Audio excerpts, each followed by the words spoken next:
จะมีคะแนนแต่ละข้อจะมี5 คะแนนเนาะสำหรับคะแนนเป็นข้าพเจ้าจะมอบให้ทั้งคณะกรรมการเพิ่นจะเป็นผู้มาแจ้งภายหลังที่ว่าเพิ่นให้คะแนนไปแล้วเนาะจะบ่เว้าในตอนนี้จักหน่อยบรรดาทานสิกังวลเรื่องคะแนนเนาะเจ้าขอต่อไปก็ขอเรียนเชิญในเนาะหมายเขาว่าคือทางพวกทานฮู้ว่าทางคณะเภสัชศาสตร์จะเป็นฝ่ายเสนอและทางคณะเภสัชศาสตร์จะเป็นฝ่ายค้านหรือว่าฝ่ายบ่เห็นดีเนาะขอเชิญเลยเนาะ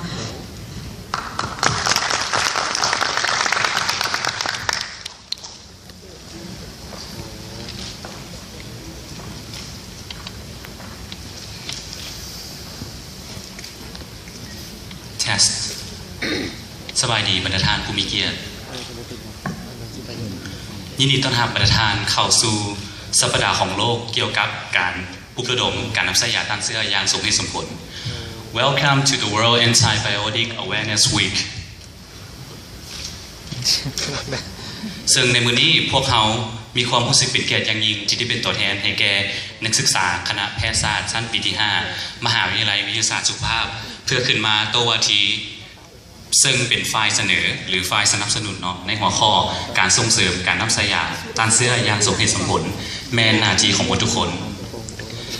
เป็นเวลา80 ปีผ่านมาแล้วเนาะที่ว่ายาต้านเชื้อของพวกเขาได้มีบทบาทสำคัญ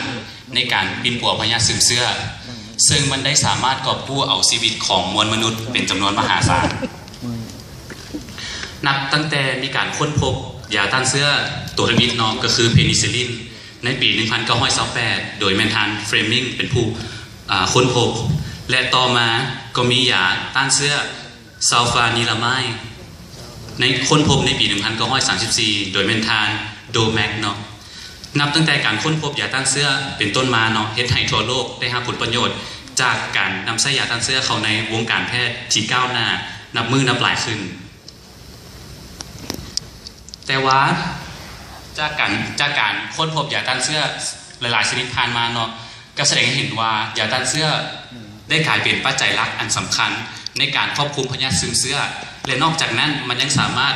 เพิ่มอายุยืนเชื้อของประชากรในทั่วโลกและที่สำคัญก็คือลดพ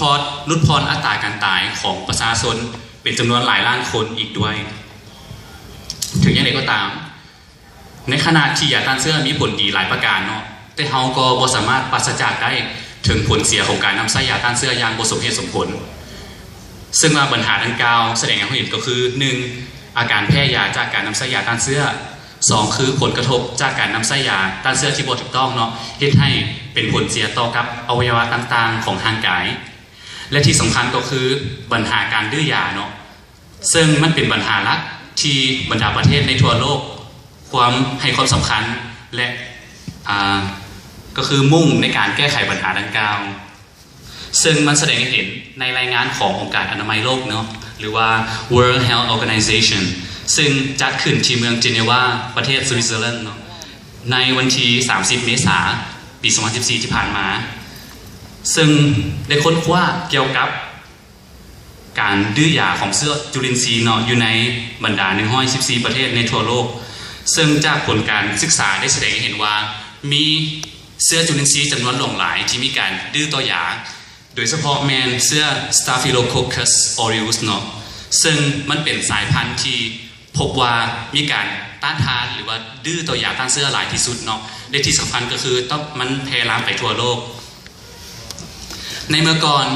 จะมียาต้านเชื้อเวนโคไมซินและยาต้านเชื้อเมทิซิลินเนาะซึ่งว่าเป็นยาต้านเชื้อที่มีประสิทธิภาพดีที่สุดในการต่อสู้กับเชื้อ Staphylococcus aureus เนาะแต่ว่ามาฮอดปัจจุบันเชื้อดังกล่าวได้มีการพัฒนาวิวัฒนาการเป็นการดื้อต่อยาต้านเชื้อ2ชนิดนั้นและเท่านั้นยังบ่พอเนาะมันยังจะสืบต่อดื้อต่อยาต้านเชื้อชนิดอื่นๆที่จะค้นพบมาเติมอีกนอกจากนั้นเนาะเชื้อ Staphylococcus aureus เนาะยังเป็นเชื้อที่ว่าสำคัญในการติดเชื้ออยู่ในห้องหมอหรือเขาเรียกว่า nosocomial infection เนาะซึ่งตัวนี้มันแสดงให้เห็นในการมีการเพิ่มขึ้นของอัตราการเจ็บเป็นของคนเจ็บอยู่ในห้องหมอและนอกจากนั้นยังเพิ่มอัตราการเสียชีวิตอย่างสำคัญอีกด้วยซึ่งตัวอย่าง ในเวลาที่ว่าคนเจ็บเนาะติดเสื้อดื้อยาอยู่ในห้องหมอเราสามารถส่งต่อเสื้อที่ดื้อยาดังกล่าวไปหาทานหมอหรือว่าบุคลากรทางการแพทย์และต่อจากนั้นบุคลากรทางการแพทย์ก็สามารถส่งเสื้อที่ดื้อยาไปหาคนเจ็บผู้อื่นและหลังจากนั้นคนเจ็บที่ว่าติดเสื้อตัวนั้นเนาะเมื่อกลับมาหาชุมชนหรือบ้านของเขาเจ้าเองก็สามารถแพร่เสื้อดังกล่าวไปสู่ชุมชนเฮ็ดให้มีความยุ่งยากในการปิ้นปัวและก็ให้มีการสูญเสียโดยเฉพาะแมนงบประมาณและก็เสีย